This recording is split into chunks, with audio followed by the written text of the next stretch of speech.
Welcome to the Movie Vault Podcast. Starring Zach Leewald, Ben Stanhope, and Alec Wachtman. Hi, guys. which is really confusing because I introduced Zach, so I'm actually Ben, and then the other person who said something was Zach, and then Alec was Alec, so he's not. I have two voices, and this one. And Alec and his... split personality. Yeah. I have multiple characters. He is Alec West. Alec West? Because Kanye. Oh, Bipolar. yeah, right. Also, we do that invitation to Kanye is still open. So Poor Kanye. And Anna tweeted about that on our Movie Vault Twitter. Dude, if Kanye hits you up, I'm coming to the studio, and I will. Dude, totally. When Kanye's entourage comes down to David's I will face. drool all over this floor, staring at Kanye. All right. Well, if you have any ideas as far as how we're gonna get Kanye onto this podcast, then we will. If you have any connections, like a friend of a friend of a friend of a friend, because like statistically, that's probable. Just tag him in every single Instagram post. I don't think he has Instagram. Just post. I think he does. Tag him in a post every 2 minutes. And Yeah. someone will catch on. Spam his posts. Yeah. Add him on Twitter. Wait, create a subreddit devoted to getting Kanye. Get Kanye on the Movie Vault. r/Kanye Movie Vault. I wonder whether Kanye is like a cinephile at all. Like I don't know. I doubt he is. Like I bet he. Likes No, you know. music, but he probably likes movies. But like I don't know if he's a cinephile. Because I listened to a Joe Rogan. Kanye was on Joe Rogan. Dude, that guy, Kanye is insane. Have you heard him talk? Yeah, no. He's all over the place, man. I honestly could not listen to that episode because Kanye was so hard to follow. Oh, I loved it, but like he cannot think in a straight line. No, he always somebody described it like this. I think it might have been I think it was Joe Rogan earlier before he even came on the podcast. He said Kanye is such a genius that he has like so many thoughts like racing through his head. Yeah. And it's like they're in front of him and he just has to like keep grabbing them out of the air. And He's insane, man. He can't connect them together. Like he's just like you could say he's so genius, or it's just the way his brain works is so different from everyone else, which is what makes his art so interesting. Probably is more what it's like. But man, I mean, I hope everything he's going through right now, like with I think news is out that Kim filed for divorce as of like today. So another note in the Kanye saga. Well, that's fine. Kanye is Jeffrey. Wait. Jeffree Star. Jeffree Star. Oh yeah, I forgot about that. Anyway, we have to get to our actual movie that we reviewed, which today I'm telling you, we have a treat for you guys today. Oh my gosh, and it's amazing. What you guys need to do is go on to Amazon Prime if you have Amazon Prime, and I will say. If you're a younger viewer, you might want to not watch this movie. This isn't for the small boys. Probably not for the small boys. The youngins. So viewer discretion is advised. It's not like the worst. It's not. No, it wasn't that bad. But you just to acknowledge that. There's a little bit of blood. Yeah. But this movie is called Killer Sofa. Killer Sofa. A sexually charged sofa-related horror movie. And that's not wrong. It really is a movie about a sofa that stands on its hind legs or hind leg rest to kill people. It is the most bizarre thing you will ever see. It's directed by Bernie Rayo, and it was released in the year 2019, the year of our Lord 2019. and it has a budget of unknown, but the price of a sofa is $1,000 or under on average, so we're guessing that's probably how much it costs to make. Yeah, honestly, probably. You're not wrong. You're not wrong. Who knows how much this movie grossed? I don't even know whether it was theatrically released. Like I have no idea. Probably just went straight to Prime. Yeah, that's what I'm thinking. Yeah. Like It was made for Prime. Does Prime like have a budget for like these like stupid movies that they just need like in their catalog? There are so many of them. Well, they just need to make these movies so that they can say, "Oh, we have over 10,000 movies in our collection." So there's got That is what they do, There's got to have I been bet. older movies like Gremlins and like that like. Where is Gremlins? Is that on a streaming platform now? I have no idea, but I think Gremlins is like an older movie that was like weird and like I feel like would have influenced a movie like this. It's a cult existed. classic. Yeah. So this is like on that cult classic. Like it wants to be a cult classic. It tried so hard. But the thing about it is it might have tried a little too hard. Did manage a Rotten Tomatoes score of 46% though, which is a little bit better than I was expecting. Yeah, it's a little undeserved on my part. I think Rotten Tomatoes is overrated in general. Oh yeah, they are. We just use it as a measurement. I mean, Rotten Tomatoes is a review aggregator, so people a lot of times don't understand how it works, and therefore they don't know how to read what the score means. I think everyone that gave that a rating over like 2 stars, like just is a Rotten Tomato. Yeah, because the thing about Rotten Tomatoes is not every 100% movie on Rotten Tomatoes is equal, because there's just how many people liked it over like 6 out of 10. Yeah. So everyone could have liked it 7 out of 10 and it get 100% on Rotten Tomatoes. That's the thing about Rotten Tomatoes. Another thing is that the recommended movies under this movie was Oh my Killer goodness. Tomatoes. Killer Tomatoes. Wait, yes, there was Killer Tomatoes. That was rated R somehow. Yeah. Who knows how, but I don't Bob know. the Tomato getting We should fancy. find out. Bob the Tomato lost his role on VeggieTales and went to a different We industry. need the Walking Dead VeggieTales edition. Dude, I was one of them to do like the crucifixion story with VeggieTales. How would have been so weird. No. I know it would No. not have translated well, but like I always imagined They did it as every- a- That would have translated horribly. Can you imagine? I know it would have been first of all very disrespectful and No, not, I think not they were good. only- Like it would, Yeah. But as a child, I don't think I really understood why it was bad. Well, they were mainly Old Testament, so Yeah. Well, because like what you Well, the idea of veggies doing Bible stories in general is probably a heated debate, and I think they moved away from that on purpose. they did it in a respectful way though. In a lot of them, Yeah. they did a good job. But I'm saying, like, I didn't understand as a child that you can't do that one in a respectful way. Well, And yeah, but like also, I think I understood that it would have been way too violent. For my children. question would be, how would they do the crucifixion scene? They Because- wouldn't have done an actual. Well, yeah, crucifixion. because like you remember in Esther, in the Esther They one, would have done tickling. which would instead, have- but that would which have would have totally- completely defeated the purpose. Yeah, exactly. Yeah. Anyway, we need to get back to VeggieTales. This is such like a movie that Also- we would talk about VeggieTales because it's like under the same realm of like ridiculous. Here's a question though: if Jesus were a vegetable, what would he be? That is, I was imagining him as a cucumber. Golden apple. From Yeah, I was Minecraft. thinking kind of a cucumber. I was Yeah. thinking golden apple. An apple's not a vegetable. Yeah, but golden apple from Minecraft. Still not a vegetable. I know. It doesn't matter if you coat it in gold. I guess you're right. Yeah. Anyway, are we gonna give this movie a botch, watch, or top notch? Let's go down the line, starting with Alec. I want to say top notch just because I want more people to watch it. I'm okay with giving this movie a botch because I don't think you need to watch this movie to understand cinema at all or like have any like. No, this is a cultural experience. Like It think sort of about is, though, it. If 'cause you have to watch a bad film to know what good films are, this is a top-notch baseline for a bad film. That is true, and it's made in New Zealand, so technically it's a foreign film. So get some of those Yeah. foreign film credits. Yeah. I give it a botch. Just to throw that in there. Okay, so now we have to go over the plot.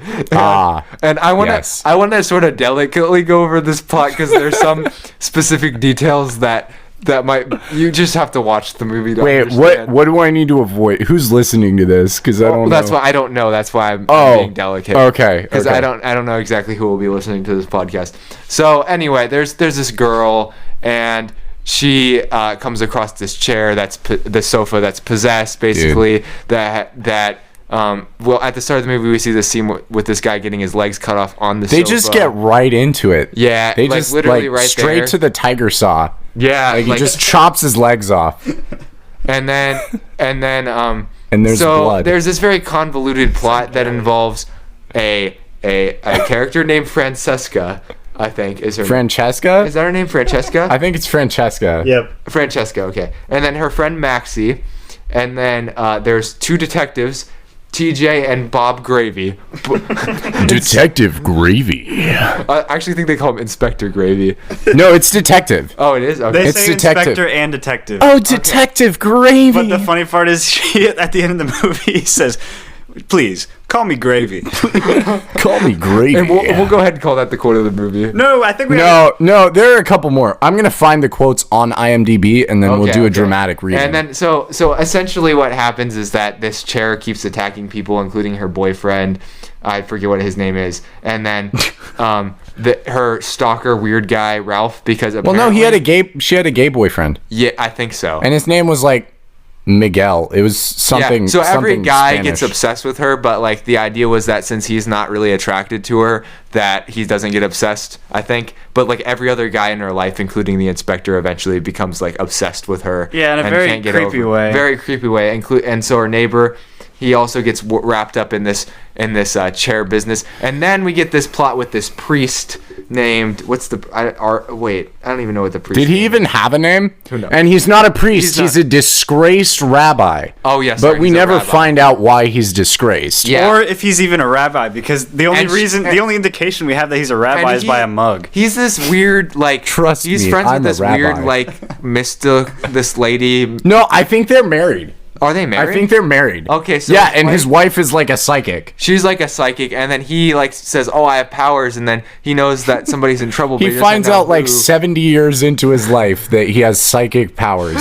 And then what he discovers is that there's a backstory that involves this group of this couple that were like they killed people. They were occultists who killed people, I think. Yeah. Right? Yeah. In the Christian community, and people found out about it and tried to kill them. They killed the husband, and the wife killed herself, and then their spirits like inhabited other people, and like so what happens at the end of the movie, spoiler alert, if you want to go find the twist out for yourself, then go watch the movie. Pause it right now. I mean, this is really some Sixth Sense level stuff. Yeah, dude, going on right for here. sure, the plot twist. Yeah, but basically what happens is that there was a literal corpse in the chair the whole time. With its face burnt off. Which They the never chair explain the burning of the face. The chair has been killing and mutilating people the whole movie and moving around really weirdly.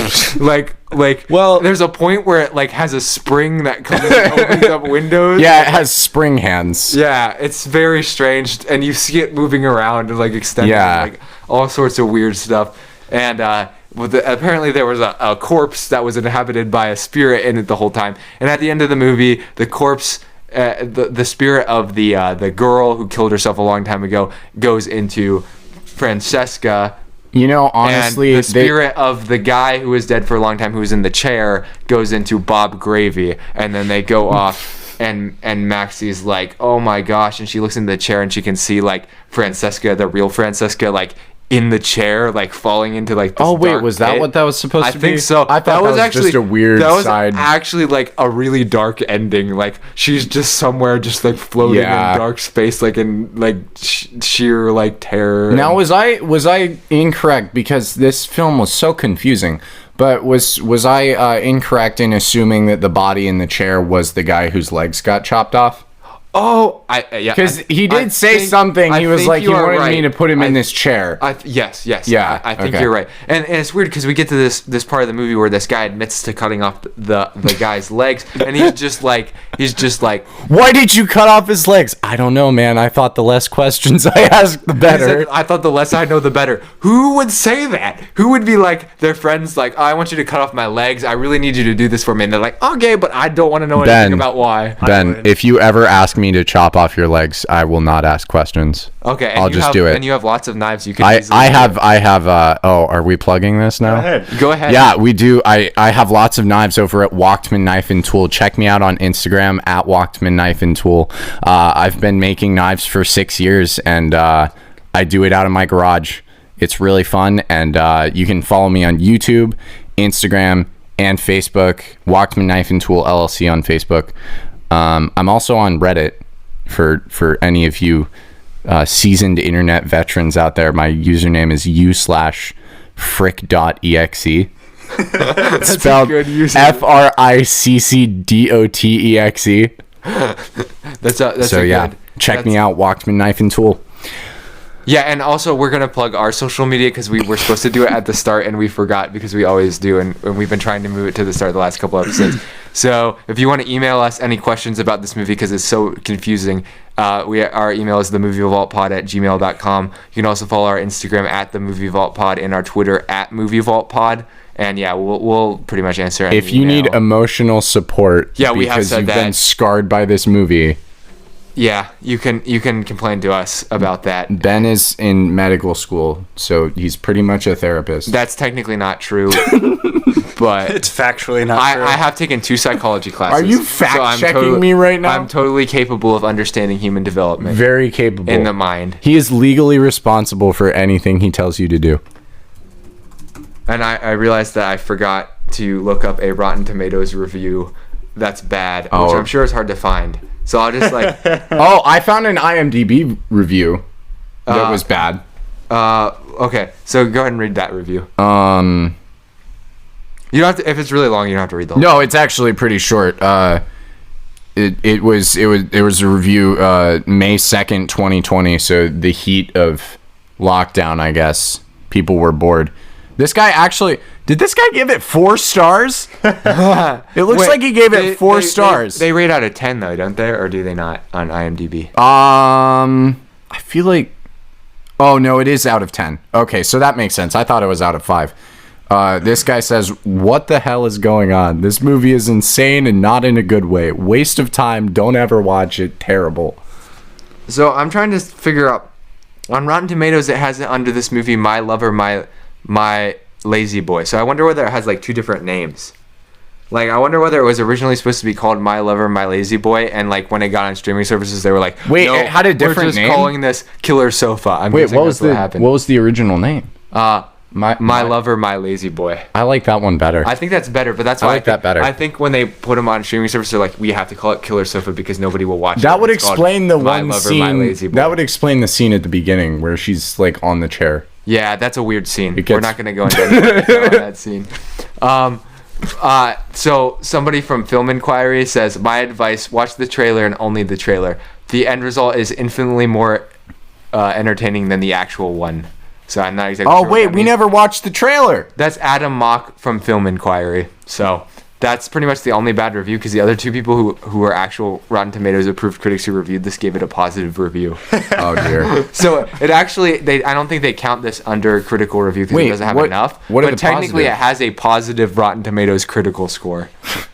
I'm not allowed to read the positive ones. No, I'm just kidding. Someone says it's a horror gimmick B movie that has an actually engrossing plot, solid acting, a cool killer, and some creep factor. I would not say that the killer is exactly cool. I wouldn't say that the acting was solid either. Yeah, not a cinematic masterpiece, that's to say the least, but a fun ride with good scares. I would also not agree with it was not scary. It is hard to be scared of a recliner.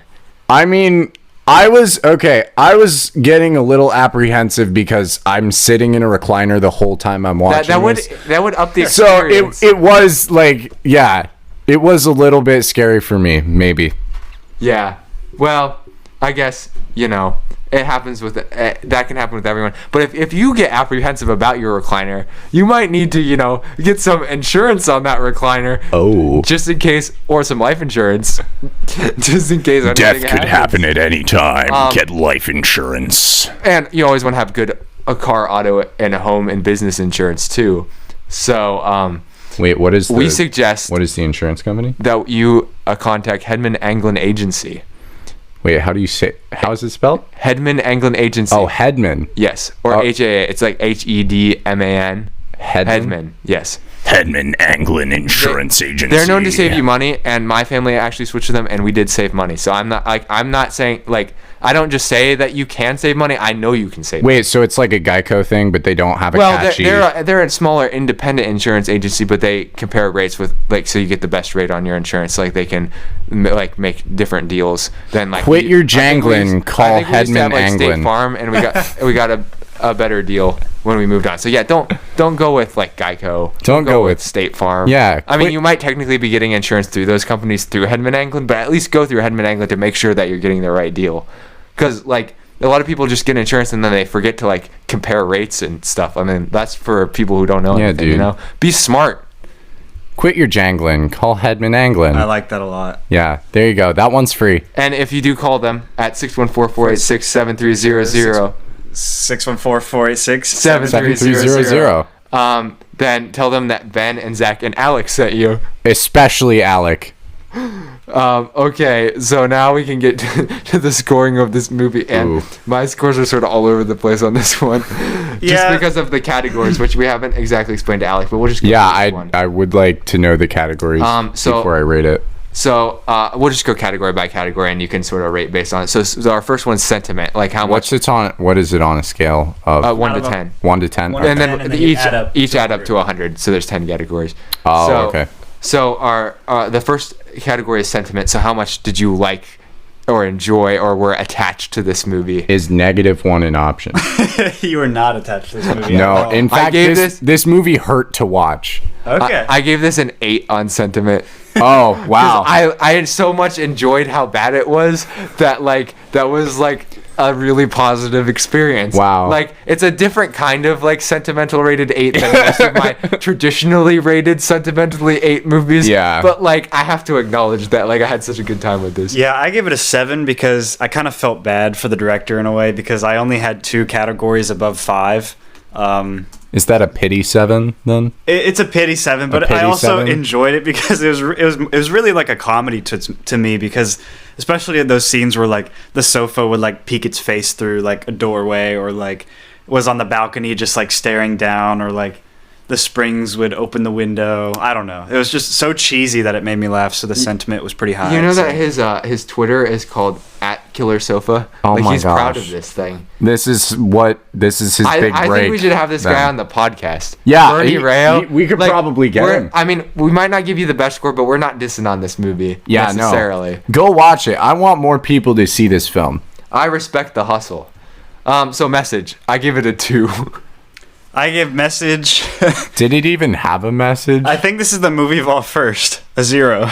You gave it a 0? You gave it You're a right. 0? I just gave it a 2, but when I think about it, you're right. I don't even know what the message of this movie There was no message. I'll give it a 1 for its underlying themes of drug abuse is bad. Yeah, I think there were some don't really join a cult. subtle underlying things that if you dissected this movie, you could come out with something, but they're so subtle. I love subtlety in movies, but they're so subtle. This would be a great movie to watch Bible in hand at a youth group.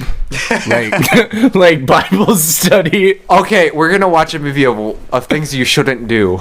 Well, the thing about it's not actually subtle. It's just for some reason, I know it wasn't there just intentional. happens to be themes of people are just popping pills every 10 minutes in this movie for I no don't reason. understand what that. They never explain any kind of illness or anything either, anxiety, depression. They talk about that the old man would experience some health problems, but the girls on pills, everybody's on pills in this movie. Yeah, the disgraced rabbi. We still don't know why he's disgraced, but it says that in the he's not as strong in a the psychic as his description. dad. No, I think that's literally why he's disgraced, because he's not a psychic. His dad's I think he wasn't. I don't know who he was calling on his phone, because it was sort of implied that his dad was dead. I think. I think that was his dad, though. But he was talking. No, he was saying Abba. And he was no, you don't have the gift. I'm 90 and you're 70 and you don't have the gift. Well, that begs the question, in the Killer Sofa universe, are all rabbis psychic? And are they all married to psychics? Yeah. Are they all married? Yeah, the one woman was clearly not part of the married Jewish as a rabbi? faith at all. Yeah, I think you. Yeah, are. you it's can. Different than it's not like being a Catholic. It's not like being a Catholic priest. Catholic priest. Yeah. Yeah, I mean, I'm assuming the religions are actually not that similar. Not really. No. They just have traditionally old people as their leaders. Yeah, it's like same names but completely different practices. Yeah. So on plot, I also gave plot a 2 because this was a very complicated plot to understand. Plot was everywhere. Yeah. It was a Christopher Nolan movie that has no plan. I'd give the plot a 2.5. And they didn't mess with time at all. Because if they had stretched it out longer, and I'm glad they didn't, but if they had stretched it out longer, out every character. It would have had some semblance of a followable plot. Yeah, the part that they tried to connect it back with that old story. Yeah. The different spheres. It was a little bit clever, but it was so messy and complicated. They just forced the plot so hard in one scene. And then it always go back to the fact that it's literally a couch. Yeah. Or a sofa. It's or a sofa. Recliner or whatever. It's hard to take that as seriously as the rest of the movie. I feel like I would have enjoyed it more if they didn't have... they didn't necessarily need to explain why the sofa was killing people. They just needed to say oh, this sofa is killing people. For a really really dumb movie, they have so much background lore. Yeah, there's far too much dark backstory to why this sofa is killing people. Absolutely. And the movie's only an hour and 20 minutes. Which is a good length. Yeah, I mean, if this for this film, longer, I felt like I was getting done with it by the end. Yeah, it was dragging on a little bit at the end. Yeah. I give plot a 3. I feel like I'm on the high end though. You're on the high end. And I just for the same reasons. It's just it felt like Ben said, a Christopher Nolan movie. Like they set up all the elements in the first 10 minutes that don't make any sense, but then they just left it like that. Yeah, like the guy who's directing it is clearly not Christopher Nolan, and that's like most people aren't Christopher Nolan, so that's okay. I think there's actually only one person right now that's Christopher Nolan. Yeah, and even Christopher Nolan has his faults. It's not like he's perfect. Even Christopher Nolan isn't always Christopher Nolan. What is Christopher Nolan? That's like why is Christopher Nolan? Why? What does he really exist, or is he just a figment of our imagination that we would like to believe is real? Never mind. Character arcs. I gave this a 3. Character arcs, dude. I'd give it like a 2. I would give it a 4 for the rabbi. Let's go through. That's it. The rabbi had a massive character arc, and he did nothing for the entire film. Think of how pointless his character is. He had so much screen time. He never did anything. And contribute. He forced the plot. He never saved. He was supposed to do that little thing with the boxes that would like save them. Yeah. It never worked. No. So he was constantly watching YouTube videos to understand. Like he was just watching he was like, whoa. He was watching this one website. He served only to advance the plot through that one guy's video, who I totally thought we were going to see at the end, like the weird magician-looking occult guy that was always on YouTube. I thought he was going to be a character that would come along at the end of the movie. But they gave the old guy some backstory too, and a wife. Apparently, was that his wife or something? No, he had a whole family. Yeah, but for him to just be part of the plot to try to make this plan at the end, and for it to not even work, and for him to have like the third most screen time of anyone in this movie, it was insane. And I don't even think that. Well, I mean, I guess so. The other people, TJ had a terrible plot arc. She was like the secondary detective. Plot arc was bad. Yeah, she just liked one guy. Come blow off some steam. Yeah. And he was like, no. She's like, no. Dang it. Gravy's got work to do. Gravy had a more interesting plot arc, but it was bad. I am simping for Detective Gravy hard. When he said, I'm a Detective Bob Gravy, we're like, why would your last name be Gravy? And then at the end he goes, call me Gravy. Call me Gravy. Call me Gravy. And just Gravy. We know we're probably gonna have a lot of viewers that are not gonna watch this movie but still listen to this. And just so you know, Detective TJ, right? Yeah. Says, oh, you want to come back to my place and blow off some steam? You know, implying just like a romantic. Have some drinks, blow off some steam. Yeah, like a romantic interest. And Gravy just goes, no. I got work to do. Gravy is married to the game, dude. He was just nonchalantly like, yeah, my wife left me 3 weeks. That's right. 2 weeks ago we left the kids. He's just like, I've been so invested in this case that my family left me. And I'm not even, I don't even care about that. Like, I have no emotion related to that happening to me. He says, this time it's final. Like, it's happened before. She was like, she took the kids and left. This time it's for real. Gravy's married to the grind. Gravy goes hard, dude. Hey, maybe Gravy, and this reminds me of the rapper Young Gravy. Yeah, I was thinking about that, honestly. But then he also is doing push-ups to make himself more fit while looking at a picture of He's doing push-ups staring at Francesca. He's obsessed with her because every guy is obsessed with her. Gets obsessed with her because she has the whatever spirit. It's like Belle Delphine, but not pink. Yeah, and no bathwater. No, yeah, I was about to say no bathwater. And if it's bathwater, it's free at least. Well, no, wasn't she in a bath? No, there was no bathtub scene. No. Her boyfriend was in a bathtub bleeding. Yeah, when he had to amputate. Honestly, though, we need to give them credit for showing that. Because, people that know how to take care of that kind of a leg injury. Well, that's true. He did exactly the right thing. He tied a tourniquet around it. Because he got gored by a chair spring. He elevated it. Yeah, he got in the bathtub, he elevated one leg, and he had a tourniquet tied around it. He executed that perfectly. Yeah. Too bad he was dumb enough to, when a couch got closer to him, keep whistling to himself and not burning think the pizza of it, to get stabbed. I must have just been, I had bad death perception. And when you see a spring moving out your window and you're on the third story of a house, you open the window to go check it out. Your freaking mom's just in the basement with her headphones on. If you saw a spring just tapping on your glass, you would check it out. No, I would look through the window. I wouldn't open it.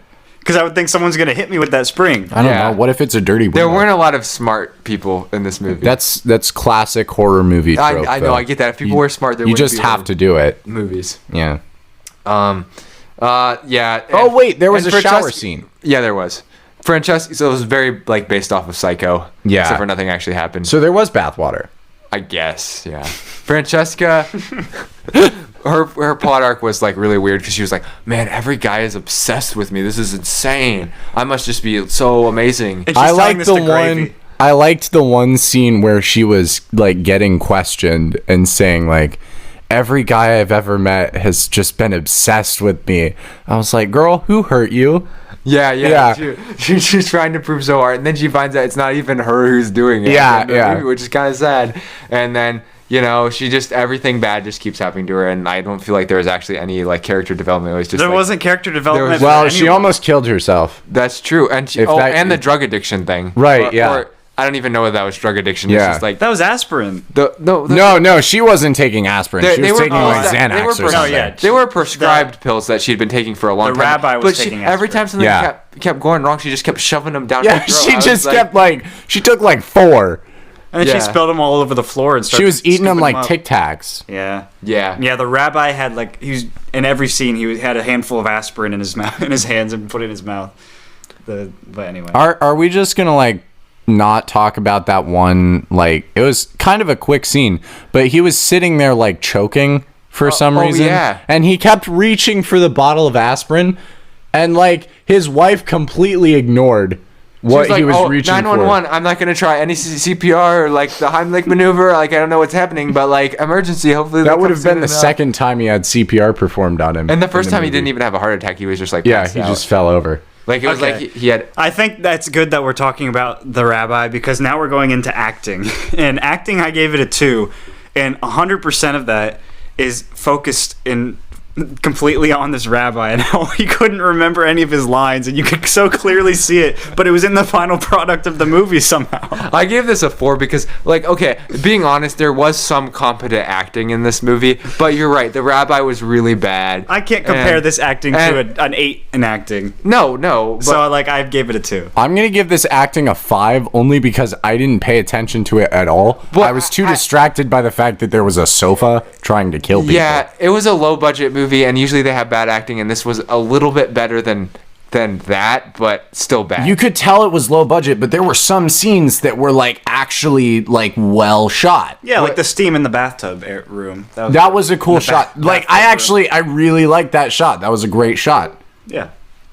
But yeah, I just thought it was overall like pretty throw up worthy, especially the rabbi, because there was a couple scenes where the rabbi's like, so he's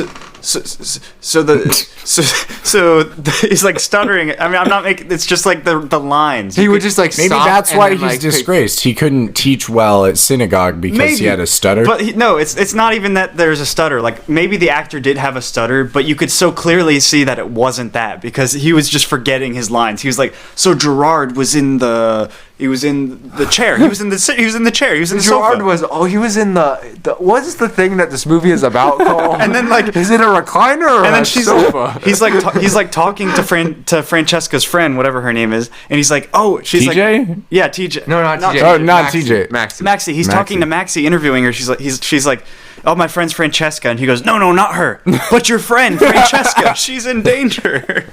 Yeah, that was funny. That was so dumb. What's that one friend you keep hanging out with, Francesca? No, not that one. But listen, it's urgent. I wonder what mattered in this movie, like whether it was just like they didn't have enough time to reshoot, or whether it was literally like they kept shooting over and over again. The rabbi just couldn't do it. He just kept messing up. And they literally picked the best scene out of like 50 or to 80 shots. Maybe he like actually was addicted to aspirin, and that was part of the problem.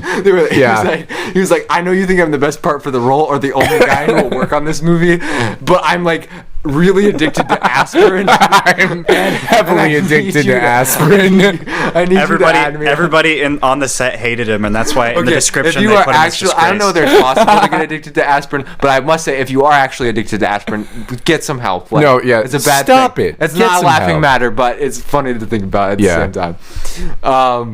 Let's see. Style. I give this a 5 because stylistically, some of the style was cool and some of it was like really cringe. So well, I think that at least it had like a semi consistent style. I had originally given it a 7, but I felt like that was a little too high. I gave style a 5. I thought it was okay. I'd give it a 5.5. So style is sort of the combination of everything in the movie too. That's what we think of it as, like cinema, like everything from the other categories. And so I think, might like, give it a 4 then. It's positive on some ends, like the vibe of some parts of the movie is The really vibe good. was off. It was off. The vibe was whack. But dude. like the CGI parts were really bad. Like very low quality, like early 2000s CGI. Like early 2000s bad quality. It was like Doctor Who, like early Doctor Who. No, it was more like Back to the Future, like that old. Yeah. Well, we never talked about the fact that one of the rules of these spirits is that when their body gets like obliterated, they have to go to the nearest object and hide the corpse in that object. So like apparently this guy died. Well, so the guy that they watched the videos about died next to this sofa, and so the spirit's like, oh, I gotta hide in the nearest object, which wasn't his computer. Or it was his sofa. So apparently he had a lot of other objects there. They had to hide the corpse in it. I'm like, you can't hide a corpse in a computer. How many objects can you hide a corpse in? And why do you have to hide inside of an object? And like, what is the purpose? So the idea that I think their souls. So like you have to be inside of the corpse because like it's a body. So like the soul has to be in the body. But like I guess they don't want to just be like a dead corpse walking around because people would be like, that's a dead corpse walking around. They might also like cremation. They might not have a corpse anymore. Why, when he shot the dead corpse, did the spirit have to leave the dead corpse? The corpse is already dead. I don't think the spirit left. No, it went when he shot him. Oh no, it didn't. I don't think so because it went into the nearest living body. It was trying to find a living body. Grape juice fell out of him. You're right. Grape juice. I saw that. I was like, that's not what blood looks like. Yeah, it's like jam. That's not what Quentin Tarantino taught me that blood looks like. Yeah, blood is a fountain. That's not Quentin's version of blood. Like a fountain of blood, and it's just like at 1,000,000 miles per hour. Yeah, it's like a fire hose of blood. Quentin knows best. Quentin knows. Yeah, that should be our new motto. Quentin knows best. Yeah, our veins and stuff. Our veins pump blood throughout our body. They go, like 30 meters. Dude, per they're second. going Mach 5. Yeah. Yeah, I've been learning about that in class. Yeah, they do go very fast. But it depends on, different factors. Sometimes the body needs the heart rate to go down to sleep, change blood pressure. Yeah, and to sleep. Yeah, rest when you are supine, laying down. Supine. That's when your heart rate is at the lowest. Man. And after you exercise is when it's at the highest. Who would have guessed? I feel like you could if you drink like 75 cups of coffee, it's probably higher. Yeah, that's probably true. Yeah. Welcome to you probably already know this medical information. That's not even medical. Basic medical information. Basic medical information. Wait, is this a segment of the show? No, it's not. Okay. It's me like stating obvious things that people already know. Thanks, Dr. Ben. Anyway. That's probably a segment of the show every time. It should be a segment. Cinematography. I gave it a 4. I also gave it a 4. I would give it a 5 just because of the smoke bathroom. Yeah. And also the one scene where the rabbi Psycho scene.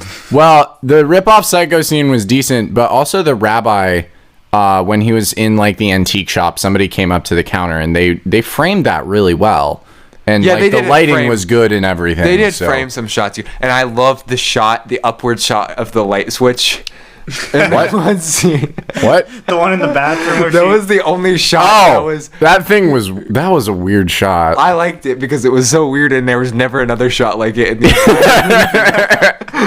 It was interesting. The director's like, let's try something different this time. Let's shake things up a bit. Okay, now we're going to originality. I gave it an 8. I gave originality a 6. This is so original. There's no way you can't give it like a higher. No, because it borrowed themes from other stuff. Yeah, I know, but it's a freaking chair. I know it's a chair specifically, but you could put in any object and there's a movie about it. I'll give it an 8. I guess you're right. I'll give it a 7.5 because there's Killer Tomato. There's also Inhuman Witch, which is kind of along the same lines. I guess I'd never seen those movies, so I sort of wasn't considering. I haven't seen them either. I just saw the titles. To me, this was like so original, but I guess probably in the grand scheme of things, it's probably not. I've seen like every horror movie on Hulu. So wait, really? Hulu has the most obscure horror movies, and I don't recommend watching them. It's definitely been like a waste of my time, but I'm glad that I have that experience. What percentage of them are good? Oh, of horror movies? Yeah, I've only seen like 3 or 4. Like like I guess there's like certain directors who like make good horror movies, and even good horror movies I don't like. Like I like Us. I watched Midsummer, which is a very acclaimed horror. Is that a horror movie though? No, I don't like Midsummer. It's a cult movie. It was weird, and it was unsettling, and not in a good way. So horror movies are meant to be unsettling. I know, but like I just didn't like it. You know? Us was good. Get Out. Those are Jordan Peele. I need to watch Hereditary. Hereditary's really good. Well, I mean, it's like a 4 out of 5 stars for me. It's better if it's better than Midsummer because same director. So it's way better. Okay, that's good. I have a movie source who told me that. Not really into horror at all. The closest thing I don't really watch it that much. The closest thing that I watched and enjoyed was Quiet Place. I liked Creep. It's on Netflix. I have not seen it. It's a found footage movie, and it is some really good one really good performance. It's only 2 guys in the entire movie. That's interesting. It's actually a very creepy movie, but obviously it's called Creep. But I loved it. I thought it was fantastic. And then finally, our last category is we have 2 more.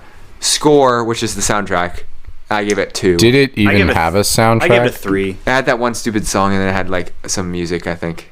It's not No Country for Old Men. So it has like no music. I would give it a 2, but then the song at the end, I'm pushing it down to a 1. To a 1. I didn't even notice the music at all. New Zealand. Yeah, I didn't really notice. I didn't really notice anything. I was too distracted by the fact that the chair is the main antagonist in this film. That is a little distracting. Okay, finally we have choreography, which is like, I guess, like dancing, action. Well, there is literal dancing. There is actually. I forgot about. It could be like any action, like choreography or like actual dancing. Honestly, there wasn't a whole lot of choreography. I give it a 4. I give it a 3. Like there wasn't that much. No, and of the stuff that there was, it was like pretty not. Great. For that dancing scene though, like it wasn't bad. So I would give it a 6. A 6, okay. So my final score was a 41%, and Zach's was a 38%, which puts us at about a like 39.5 or something. Yeah, and actually, Alec, yours was 33.5%. And that's including your -1 at the beginning. Nice. So this is technically out of 99. Yeah. So, anyway. Not bad. Yes. So yeah, that's I guess I would say if you're just want to watch a movie that's just like pretty awful. If you have time to kill and you want to feel physically ill, watch this film. Yes. Actually, even if you don't have time to kill, spend time that you don't have. I've watched movies that are so bad that they're like because they're boring and they're like you can't watch them because they're just dull. But if you need something is like actually interesting even though it's trash. Yeah, this is a good one to like watch and Mystery Science Theater it. Yeah. Like you just make fun of it. I say that we should it's a perfect movie. If we ever get the chance, we should have like a like B movie reaction like absolutely, and have Alec on. I will be like a monthly installment. I will come on every episode of that. B movie? Like no, not the B movie. Like you like jazz? Like they call B movies. B movie, like B list movies. Yeah. I was like, no, wait, we're gonna react to the B movie every month. I was about to say like Jerry Seinfeld is gonna be a big part of the podcast. This is our monthly pilgrimage back to the B movie. What did you get out of it this time, guys? That would probably be a YouTube thing, and we'd have to look a lot into how that would work with like copyrights and everything. Let's explore the philosophical themes in the. Yeah. Oh wait, you mean for the reaction? Yeah, because I think what some people do is they just record audio and you're supposed to watch it along with the video. Like if you're reacting to the entire movie. I don't know. Well, how did Mystery Science Theater do it? That's what I'm guessing they did. But anyway, we'll talk about that later. Have you seen Mystery Science Theater? No. So it is the movie, but they have like talking heads in front of the screen, like you're in a theater. Oh, and they're like heckling the film, stuff like that. I have no idea how they do that. Yeah. But we got to get into Britta Moments with Britta Perry. Yeah, so that's our jingle that is not professionally done yet. I like it. And it's a good one. This is like plot holes and things we didn't like. But I feel like we already talked. the problem with this is we usually talk about the plot holes during. It's freaking Swiss cheese, man. So we're like, there are so many holes in this plot. The amount of plot holes that are in this movie is insane. I feel like we were just falling down a one giant plot hole the entire movie. The connections between things and like the trying to make the connection to like this, like, I don't even know what century it is, like 1800s, like Puritan culture in New Zealand. As a history buff, because of my parents, I'm trying to think. I think you're right. It's probably early 1800 or 1790s to 1800s. 18th century would be the 1700s, right? 18th century it's late 18th century to early 19th century roots, because I think that's when the Puritan movement was happening. But I don't know how that works, because I'm assuming this was supposed to be based in New Zealand, and I don't know what the history I don't know of New anything Zealand. About New Zealand's Puritan movement. I couldn't really go on that, and there's a lot of just random plot holes that are just like, you've watched the movie, the whole thing's a plot hole, basically. It feels like half a movie. And I didn't like a lot of the characters that much. I like Gravy, man. Gravy. I did like Gravy. I'm simping for Gravy. He was just like a man, you know? He was a man. Gravy. And when you have a last name like Gravy, you know, it really sticks. Dude. He was. I think he could have been smoother. Might to not live have up been to the best his family name. man, though. Probably not. Yeah, and he just rejects girls like that, and he doesn't even care. No, I have work to do. Not like, oh, I'm sorry, I don't see us like that. He doesn't even look at her. I think we should just be friends. He just looks at the computer still. Because guys totally. Well, but what's weird though is TJ doesn't appear to be disappointed by that at all. She's just like.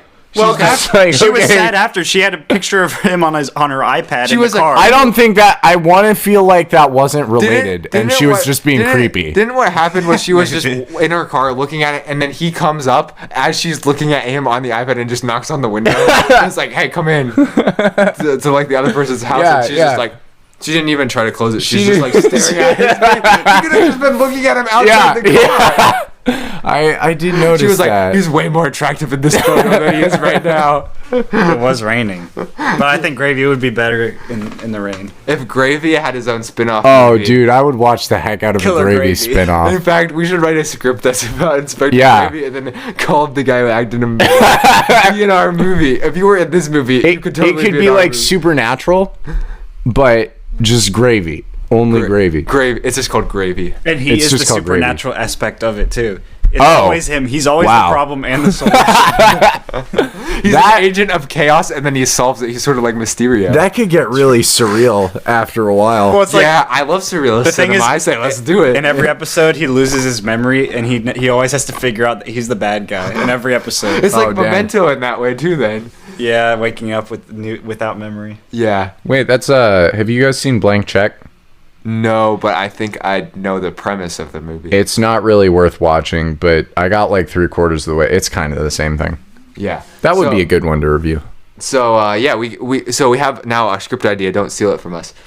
I'm sure there's copyrighted. Lots of people are going to be jumping on lots of production companies are going to be jumping on the Gravy train. Gravy. Yeah, we got to get Young Gravy to do the soundtrack. Oh, yeah, Gravy. I forget how he goes. Young Gravy is so good. Gravy Train. I think that is a Young Gravy thing, Gravy Train. Yeah, it is. I think that's his intro. Yeah. To like a lot of like when he gets on the track. Mr. Clean. Gravy, why you flow so mean, Mr. Clean. And that would just be like the intro, and and then you'd have Clean. What is this actor's name? His name's Jed Brophy. Let's see what else is. He was the first billed actor, so I'm assuming he's been in other stuff. Maybe he was in District 9. What? And the Lord of the Rings? He was in the Lord of the Rings and King Kong and the Hobbit. You know who Nori is? Because I've never watched The Hobbit. Oh wait, he was Nori? Yeah. Dang, dude, he was a dwarf. That's a semi-main role. Yeah, so actually, he's actually a bigger actor than we thought. Wow, it might be harder to get us. Yeah, he was in the Dark Knight TV series. Yeah. Wait, the cartoon? Yeah. Yeah. Okay. Yeah, that's kind of crazy. He's been in 53 movies.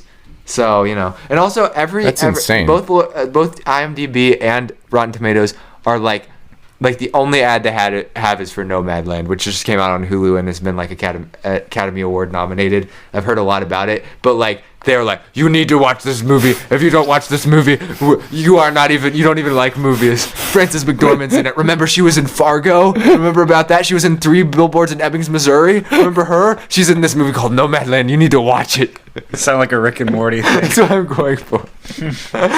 Come on, Rick and Morty for life, rickandmorty.com. rickandmortyadventures.com. Rick and Morty, / Rick and Morty Adventures Morty. My favorite thing about Rick and Morty is like the pauses in between. Like, Rick and Morty, both Rick and Morty are so bad at talking that like well, it's so improvised. They'll just like pause, like Morty, you don't understand, but. And he'll like burp, and then like it's just so good. Anyway, Rick, what are you talking about? They did an episode of Rick and Morty like completely drunk.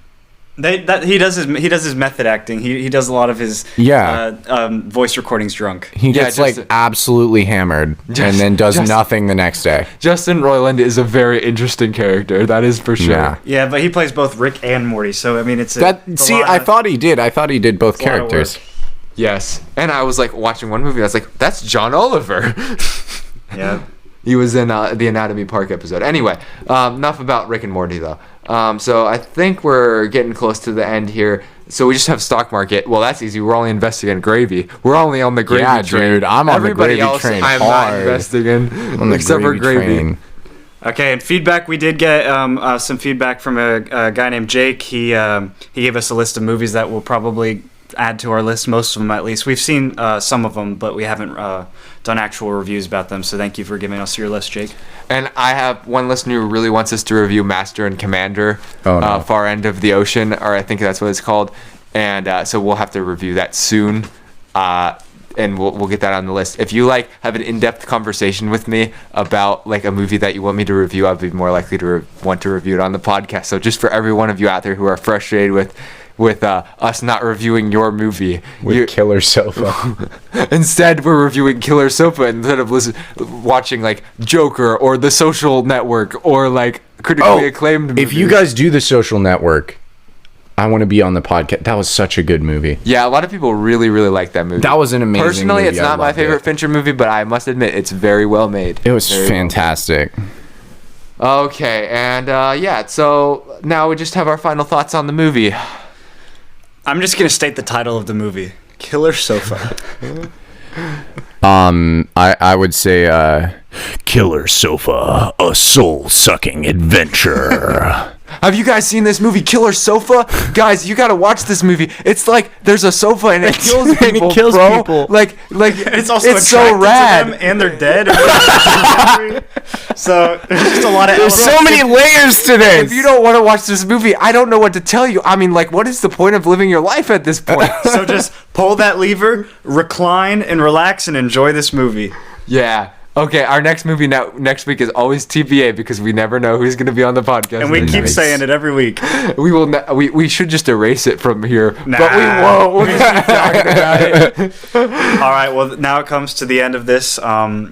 Alec, thank you for joining us. It was very fun. Absolutely. Thanks for having me on. And now every week we have the ultimate opportunity to close the movie vault. So we got to get back inside the movie vault. We're very meta about the movie vault. Okay. The movie vault is a real location that me and Zach live in.